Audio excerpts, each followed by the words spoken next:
Welcome to Midwest Wanderer. I'm Skip. In today's episode, Connie will tell you about her road trip last fall in 2021, chasing the Union Pacific BigBoy 4014 through Kansas. Enjoy. Welcome.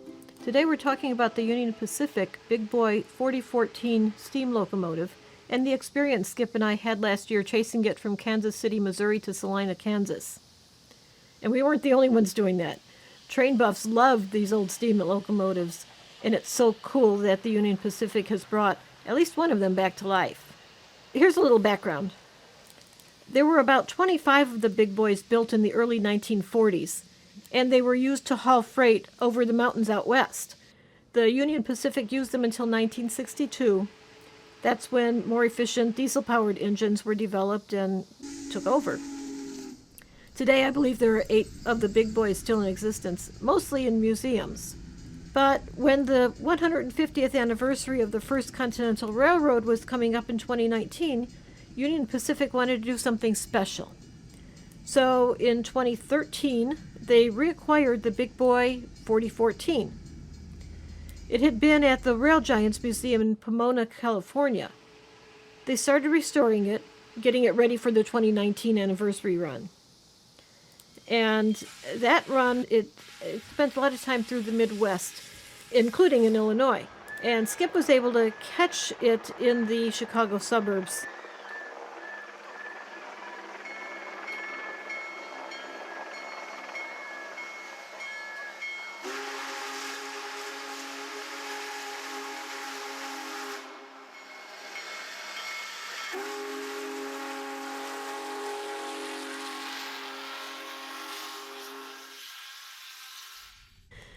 So when they announced another run for 2021, Skip wanted to see more of it.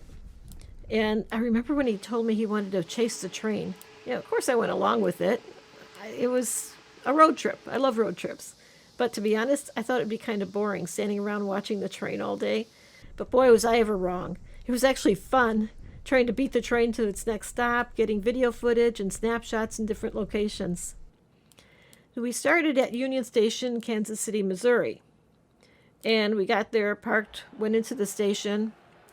We couldn't find the train. It was really a cool station, though, to see. We asked several people who worked there. Nobody knew what we were talking about. And finally, we found somebody who did. And the train was standing outside. It was around the corner from where we parked, so that's why we didn't see it when we got in there. We thought it would be easy to get some good pictures there because the train was just standing there. But they were doing maintenance on it, and there was a big 5-gallon Home Depot bucket sitting on top of the front engine and a ladder standing next to it. And they never took it down, and we were there for probably a couple hours. And so Lawrence is where we actually started our chase then. And thank goodness Skip has a knack for directions. Between that and our Kansas Gazetteer, we did a pretty good job of keeping just ahead of the train for the most part.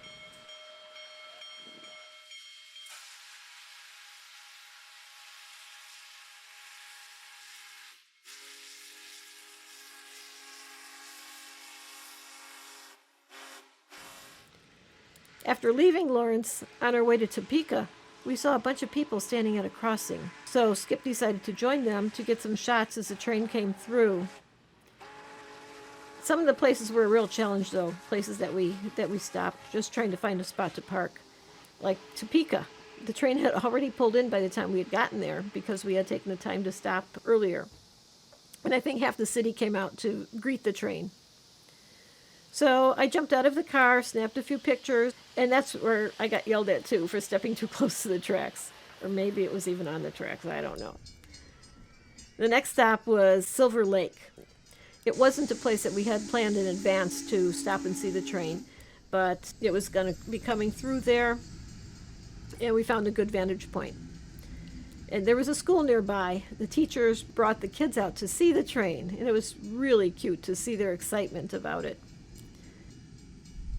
Outside of town, we rode parallel with the train for a while. And then just outside the town of Chapman, we stopped and we're going to get more footage of it and climbing through weeds and ditches to film this.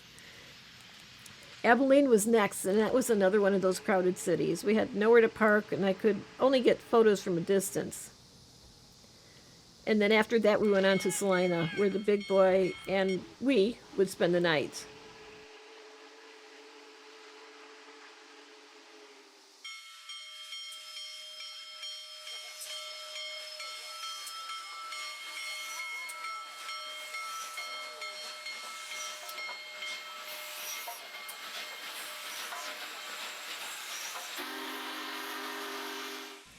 The next day was a real highlight, though, the grand finale for us. Until now, we hadn't seen the big boy start up and depart for the day.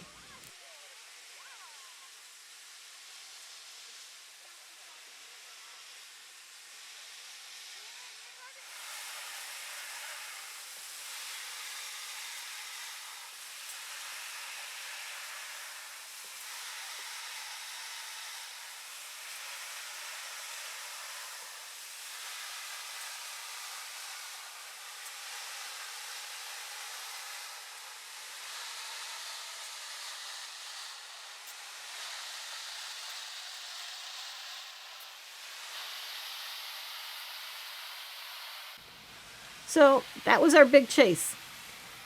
In 2022, the big boy was supposed to run a West Coast tour, but that's been postponed. Instead, it's leaving for Cheyenne, Wyoming on July 28th for Denver, where it'll be on display on Friday, July 29th.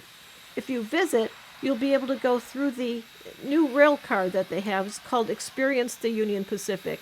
It's a brand new multimedia exhibition that covers both the past and today's railroading story.